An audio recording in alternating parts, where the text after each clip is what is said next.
Let's turn now to Aquinas' fourth way of arguing for God's existence, which is, as I've noted in a previous video, sometimes called the argument from the degrees of perfection to a most perfect being, or a supremely perfect being. Of all of Aquinas' arguments for God's existence, or all the arguments represented in the five ways anyway, the fourth way is probably the most difficult for a modern reader to follow. That is to say, to understand exactly what the argument is supposed to be or why Aquinas would find it compelling. Because it's probably in this argument that Aquinas is making use of some background philosophical ideas that are even more unfamiliar to most modern readers, including most contemporary philosophers, than the presuppositions of his other arguments. Even more, or even less well understood, I should say, than, say, his theory of actuality and potentiality as an account of how change works, or Aristotle's doctrine of the four causes. So this requires a bit of background exposition, background stage setting in order properly to understand it. One way to approach the fourth way is by thinking of how it relates to Aristotle's doctrine of the four causes, which I've referred to. You'll recall that for Aristotle, in order fully to understand a thing, we need to know each of its four causes or four aspects of a complete explanation. There's the material cause, which is the stuff out of which a thing is made. There's the formal cause, which is the form or the pattern that the matter is taken on, so that you get, as a result, a concrete object of some particular kind, a stone, a tree, a dog, a cat, whatever it might be. There's the efficient cause, which is what generates something or brings it into existence. And then there's the final cause, the end or goal, or the purpose that it serves, the function that it serves. Now, each of the five ways can be seen as proceeding from some key Aristotelian idea that Aquinas borrows from Aristotle, including the four causes. I would say that the starting point of the first way, the argument from motion, is essentially Aristotle's theory of actuality and potentiality as an account of how change works. But the other arguments, the second, third, fourth, and fifth ways, each correlate, at least in a very rough way, with one of the four causes. In the case of the second way, as we've already seen, that correlates with the idea of efficient cause.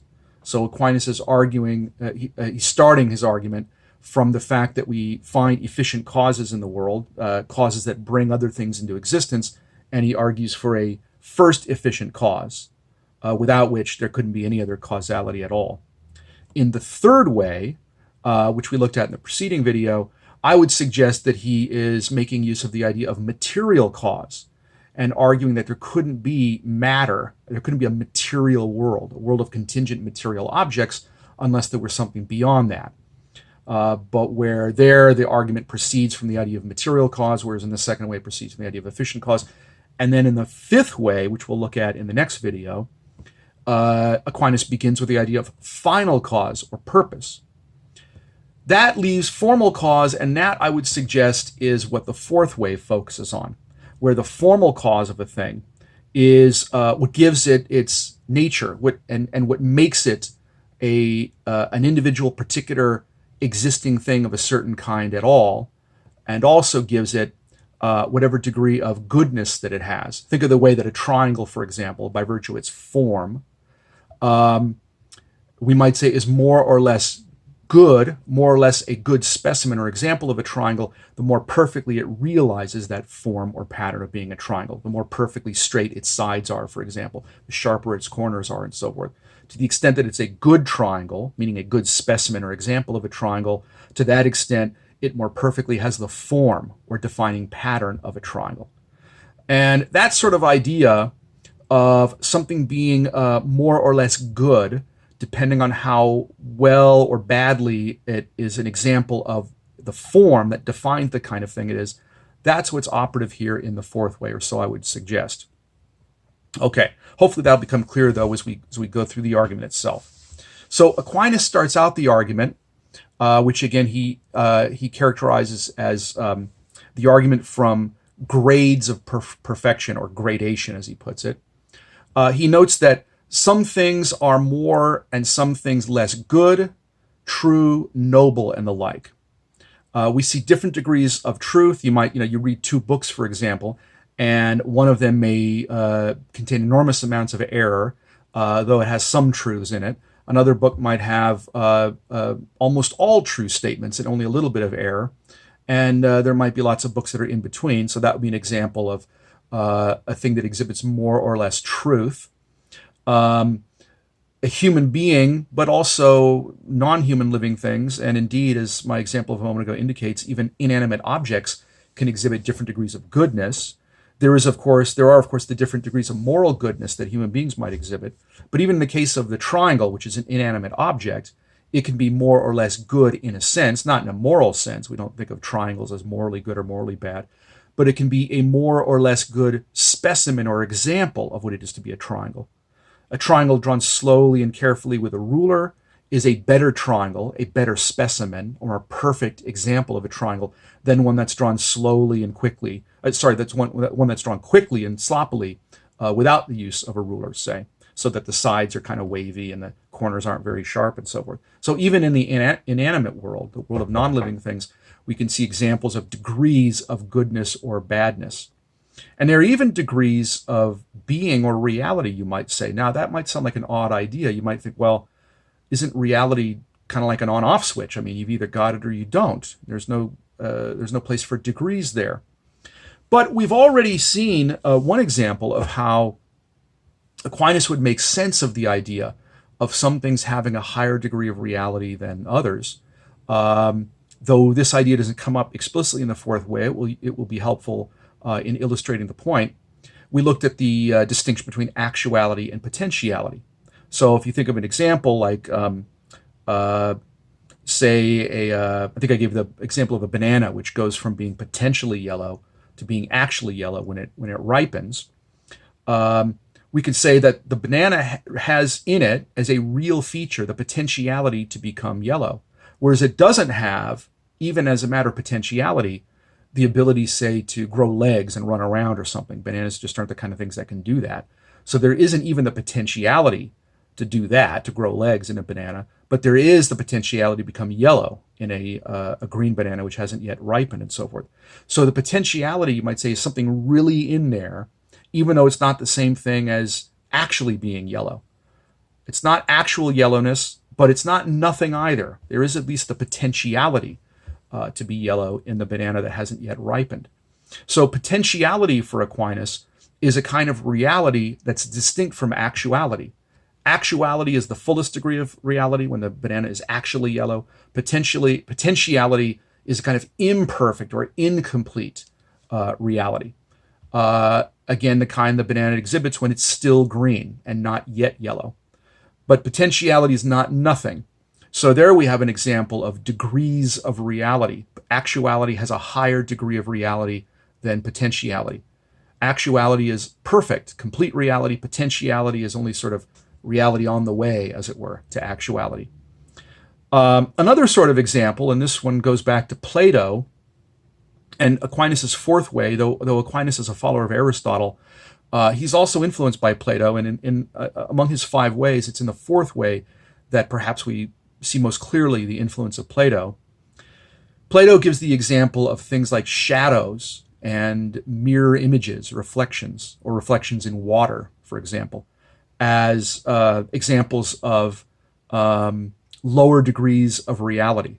So think of the way that when you stand in front of a mirror, or when you cast a shadow, obviously you're real, the image in the mirror is real, and the shadow is real. But there's a sense in which the image in the mirror and the shadow have only a kind of second-rate reality or a parasitic reality.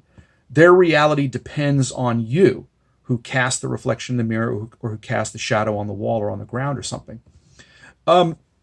Excuse me. You can think of it this way, that if say the lights go off and you're no longer giving off a mirror image, the mirror image goes away, but you don't go away. On the other hand, if you go away, the mirror image goes away. So the image depends on you in a way that you don't depend on the image. The image can exist only insofar as you're there to cast the image in the mirror, but you would still exist whether or not the mirror image was there. Or if the lights go off, you'll stop casting a shadow on the wall or on the ground, but you won't go out of existence. You'll still exist. So the shadow's reality depends on you, whereas your reality or existence doesn't depend on the shadow. So things like images and shadows, even though they're real, they have a kind of parasitic or dependent reality. They depend on the things that cast the shadows or cast the images, but it's asymmetrical because you, again, don't depend on your shadow or on your mirror image. So Plato would use that idea to convey the concept of degrees of reality, how something could have a higher degree of reality or a more perfect kind of reality than another thing. Okay. So with these examples, we kind of get the idea of what Aquinas has in mind when he says that we see in the world around us degrees of truth, degrees of goodness, even degrees of reality. But then he says that anything that comes in degrees, we can make sense of it only by reference to some absolute standard that the degrees are merely approximations to. So we can make sense of something having more or less reality only if we're comparing it to the idea of something that has a supreme reality, the fullest possible reality. We can make sense of what it is to be more or less good, to be good to one degree or the other, only by reference to the idea of something that has the fullest possible goodness, that has supreme or perfect goodness, and so on for truth, for degrees of truth. They make reference. They make sense only by reference to some standard of absolute truth and complete truth. So, since we see in the world around us things that come in degrees of truth and goodness and being, there must be some absolute standard of truth, goodness, and being by reference to which all these things can be made sense of. Something from which all these things derive their whatever degree of truth, beauty, and goodness. I threw beauty in there. That's often thrown in as well. I'll come back to that. But truth, goodness, and being that they have. Okay, but whatever it is that is supreme in truth, goodness, and being is just what we mean by God. Whatever else we mean by God, we mean that much. And so in arguing for the existence of some supreme standard of being, goodness, and truth, we have demonstrated the existence of God. So Aquinas argues. Now, that's the basic idea of the argument, but like the other arguments, it raises questions, and there have been different objections raised to it. So let's consider those. Now, one objection that's often raised, and this is one, by the way, that's raised by Richard Dawkins, the New Atheist writer, in his book, The God Delusion, goes as follows. He says, well, okay, Aquinas, if we're going to argue that we can make sense of degrees of something only by reference to some absolute standard, wouldn't that mean that there must be, for example, an absolute standard of smelliness, I think is the example he gives, by reference to which some things are smellier than other things. So if we're going to say that God is the absolute degree, has the absolute degree of being and goodness and truth, wouldn't we also have to say that he has the maximum degree of smelliness? But that's an absurd conclusion, and not only is it absurd, but it's something that no theist, no believer in God would say. But how can Aquinas avoid this ridiculous conclusion? And another objection that's often raised is, well, isn't Aquinas committing a fallacy here when he says that since there's an absolute degree of goodness, there's some being that has absolute goodness, and something that has absolute truth, and something that has absolute degree of being, that they're all the same reality, all the same one being that has maximum reality, maximum goodness, maximum truth?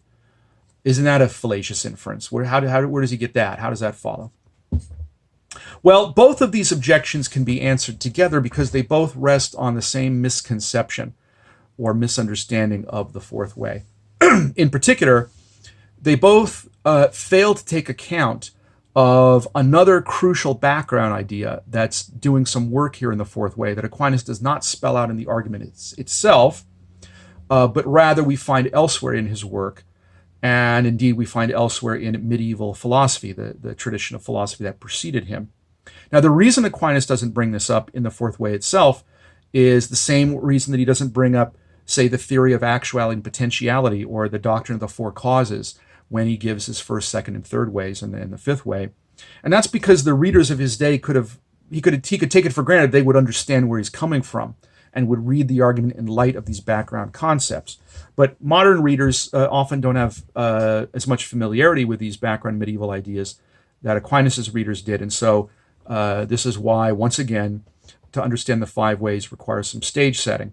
Now, the particular idea I have in mind in the case of the fourth way is what's known as the doctrine of the transcendentals, and the related idea of what's called the convertibility of the transcendentals. What does that mean? Well, the transcendentals, also called the transcendental properties of being, to use the technical jargon, are features of reality that every possible kind of reality has. Now, not every feature is like that. For example, color is not like that. Not everything has color. So my desktop here has color. It's brown in color. This pencil has color. It's kind of yellowish orange color. And all physical objects that we see in the world around us have this feature of color. But not everything without exception has color. For example, numbers don't have color. I don't mean numerals, the symbols we use to represent numbers like 3 or 4 that you write on a piece of paper or something. Those are just symbols for numbers, right? So we've got the familiar number 3 that you draw, this little curvy thing. Then you got the Roman numeral 3, which you draw with 3 strokes. Those are both just different symbols for the number 3. But the number 3 doesn't really look like those things. The number 3 is a pure abstraction. It's not a physical object. And so the number 3, as opposed to like symbols we write on paper to represent the number 3, the number 3 doesn't have color. It's not red or green or black or blue or any color at all, because it's not a physical object. Okay, so color in that way would not be a transcendental feature. That is to say, it would not be a feature that absolutely every kind of reality has. There are, in fact, only very few transcendentals in this sense. They're called transcendentals because they transcend or rise above all the distinct categories of thing that might exist in the world and apply to all kinds of reality without exception. And the traditional list of transcendentals includes features like being, goodness, truth. Some people throw in beauty on the list, and unity, maybe 1 or 2 others. And the idea is that everything without exception, whether it's whether it's a desk or a pencil or a number or whatever, or a dog or a cat or whatever it might be, has a kind of being. It wouldn't be part of reality if it didn't have being. Being's really just a synonym for reality. Everything without exception also, however, has a certain degree of truth and a certain degree of goodness. Now that might sound odd. How could everything have a certain degree of truth? Isn't truth a feature only of statements or propositions, as contemporary philosophers like to put it? Well, that's the usual thing we think of as being either true or false, a statement someone makes. If someone says it's sunny outside, that statement would happen to be true right now. Statement that it's raining outside would happen to be false.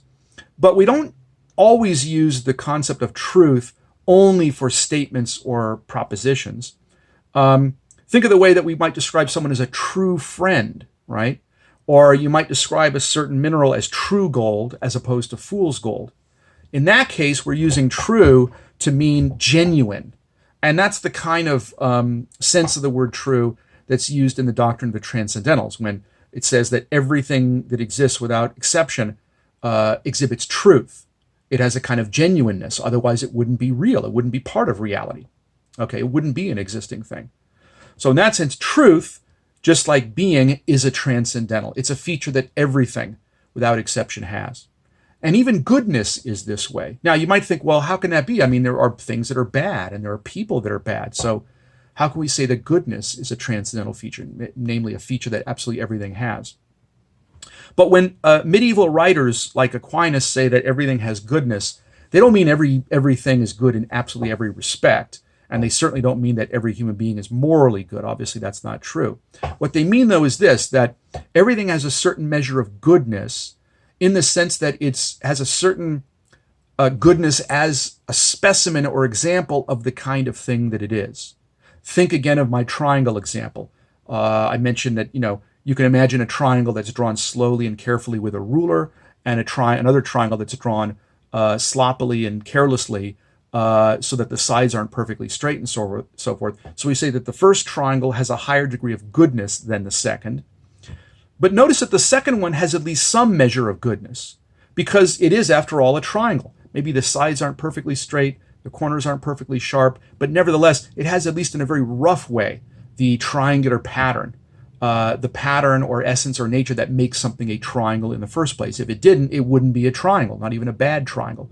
And so to the extent that it has at least some measure of what makes something a triangle, it has a certain measure of goodness. It's got enough straightness to the sides, for example, that it counts as a triangle and not as a circle, say. So it's got that measure of goodness. It's not as good as the first triangle, but it's got more goodness in it than a circle would have. A circle wouldn't be a triangle at all. So it's got at least some measure of the goodness that's definitive of a good example of a triangle, to the extent that it's a triangle at all in the first place.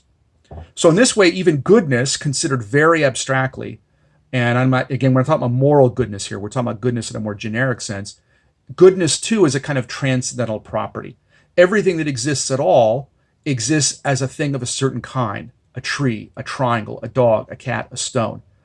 But to the extent that it's a tree or a dog or a cat or a stone, it's got at least some measure of the goodness of an example or specimen of a dog or a tree or a stone, just like it's got some measure of being, some measure of truth. So in this way, goodness, being, truth are transcendental categories. They apply to everything that exists. Now, the first thing to note then is that when Aquinas argues that in order for there to be degrees of goodness and truth and being, there has to be some absolute standard, he's not arguing in the fourth way that this absolute standard is also the standard of the degrees of absolutely every feature, like smelliness, to use Richard Dawkins' example. He's only arguing about the transcendentals, these features that apply to everything. So he's not interested in things like degrees of smelliness or degrees of, blueness. You can imagine light powder blue down to navy blue or something. Would that mean there must be some absolutely blue object that's also the same thing as the absolutely good and absolutely true? No, he's not saying that, because blueness, that color, is not a transcendental feature any more than smelliness is. The number 3, the number 18 aren't smelly any more than they have color. So smelliness, color, these are not transcendental features. In the fourth way, Aquinas is only interested in what are called the transcendentals, these features that apply to all possible reality. And again, it's a very short list. It includes just things like truth, being, goodness, maybe a couple other things. Okay. For that reason, he's not subject to this objection that Richard Dawkins raises against him in his book, The God Delusion. Okay, but what about this other objection that Aquinas is committing a fallacy when he says that the supremely good thing, the most perfectly true thing, the highest degree of being, that these are all one and the same entity, one and the same reality, which he goes on to identify with God? Isn't he committing a fallacy there? Well, here too, he's not committing a fallacy, but in order to see that, you once again have to understand something about the doctrine of the transcendentals. Because another feature of this doctrine of the transcendentals is what I referred to a few minutes ago as the convertibility of the transcendentals, to throw out another bit of jargon. What does that mean? Well, attributes are convertible when you could plug in one for the other without any loss of truth. The transcendentals are said to be convertible in the sense that they're thought to be, they're claimed by the medieval philosophers, including Aquinas, to be interchangeable, that they really all describe the same reality from different points of view. That is to say, goodness and truth and being are convertible in the sense that anything that has any degree of being at all also has a certain degree of truth. Anything that has a certain degree of truth or being also has a certain measure of goodness, and so forth. So that if something has being at all, you can also say it has goodness. If something has truth at all, you can also say it has being. These are really the same thing looked at from different points of view, as it were. Just like if you describe me as, professor of philosophy at Pasadena City College, or you describe me as the husband of Rachel Phaser, those are two ways of describing one and the same person, namely me.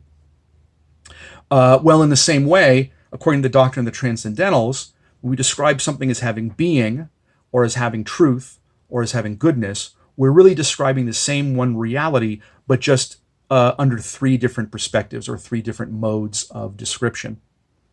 And the logic of this maybe is evident from what I've said already. The idea is that to exist at all, to have being or reality at all, is to have a certain measure of truth. For example, again, if we say that someone is a true friend as opposed to a false friend, we're saying he has the kind of being or reality that a true friend has. For example, being reliable, being loyal, and so forth. If he wasn't a true friend, he wouldn't have those particular attributes. He wouldn't have those particular kinds of reality, those particular character traits. So to be a true friend is to have a certain kind of being or reality that's characteristic of a friend. It's also to be a good friend, right? Someone that's not a true friend, that's not loyal, say, is to that extent defective as a friend, lacking something that a friend ought to have. So in this way, anything that's got a certain measure of being also has a certain measure of truth, or as I'm saying, you could say genuineness, and also has a certain measure of goodness. It may not be good in other respects, but in the respects it's not good, it would also lack truth, it would also lack being. So being, truth, and goodness correlate in this way with one another, and they are to that extent therefore convertible. We can convert a description of something having a certain measure of being with a description of it having a certain measure of truth or a certain measure of goodness, say. Okay, now if that's the case, then it's understandable why Aquinas would say that this reality that's supreme in being is also going to be supreme in goodness and going to be supreme in truth. That these are all ultimately the same one reality, the same one being. That's because he's taking for granted this background idea of the convertibility of the transcendentals, that being, truth, goodness, as I say, others would throw in beauty, unity, some others, but for present purposes, we can ignore that. That these are all really different ways of talking about one and the same thing. So that by definition, as it were, at least given the doctrine of the transcendentals, the supremely good thing, the supremely real thing, and the supremely true thing would have to be one and the same reality, rather than three different ultimate realities, say. So Aquinas is not committing this fallacy of jumping to conclusions. It's saying that the most true thing, the most good thing, the most the thing with the most being or reality are one and the same thing. He's not jumping to conclusions there because he's presupposing this background doctrine of the transcendentals, which he and other medieval philosophers independently argue for. Okay, so that's the basic idea of the fourth way. And I mentioned that of Aquinas' five ways, this is the one that is most reminiscent of Plato rather than Aristotle. And for those of you out there who know a bit about the history of philosophy, one of the differences between Plato and Aristotle is Plato is famously committed to his doctrine of what's called the forms, the idea that the different objects of our experience, this or that table or chair, dog or cat, rock or tree, those things are what they are. They exist at all only because they participate in the timeless realm of the forms, which Plato thinks of as this third realm. Third because it's not the physical world, and it's not the realm of the human mind either. It's some third realm of abstract perfect patterns like a cosmic blueprint. And this or that individual tree counts as a tree because it participates in, or is an example of, the perfect form of tree.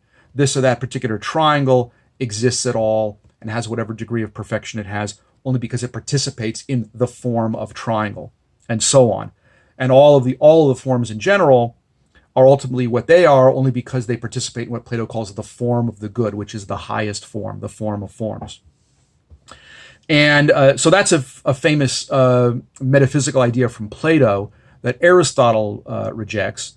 And Aquinas, too, doesn't accept that theory either, unless we say he accepts it in a very highly qualified way, because he locates Plato's realm of the forms in the mind of God.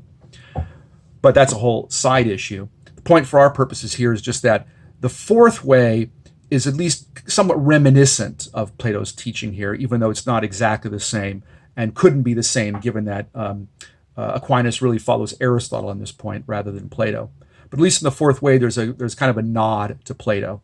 And so for those of you who are familiar with Plato's theory of forms, that may be another way to kind of help make the fourth way a little more understandable.